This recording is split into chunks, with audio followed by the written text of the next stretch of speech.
Welcome to episode 3 of Pulling from the Post-it Pile, where I share fun, encouraging, inspiring, and sometimes provocative things that have been shared with me in my career that I found helpful and I wrote down in a post-it to look at later. I'm going to be doing this every day until I find a job. So let's see what we have today.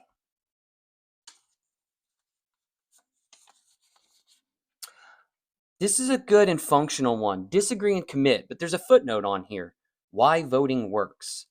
This was helpful because there are times regularly where teams have to come together and make a decision on how they want to move forward. And rarely does everybody see eye to eye. And certainly you rarely come up with a unanimous vote that says everybody's decided this is the direction we're going to go. Managers or leaders will then create some sort of rule or construct that says, in that scenario, this leader's vote makes the decision and goes forward. And that can work. But there's a better way, in my opinion. And that's where disagree and commit comes into play. When those situations come up and you have a team that has voted on something, a direction to go forward, and the majority vote wins out, it's very difficult if you're not in the majority vote to then commit to that direction. And so what you do is you add disagree and commit to whatever rule set or team agreements that you have as a team. And I would highly recommend, if you do not have a team agreements document, that's a great place to start. Get your team together and come up with a list of agreed ways of working that they all agree, hey, I will commit to this list of criteria that says I will always give this every day. And disagree and commit is a good one to put on there.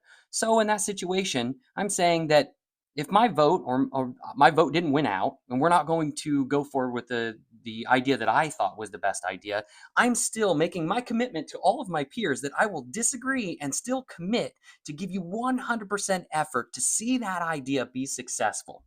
This is also really, really helpful and easier when you know that your team will go back and look and test their results.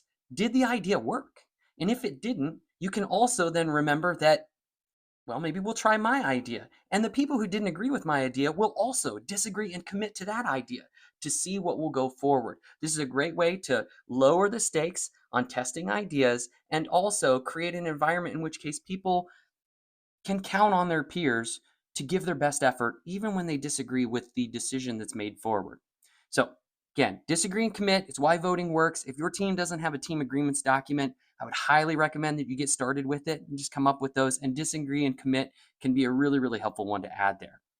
If you found it encouraging, please like it, share it. Again, I'm going to be doing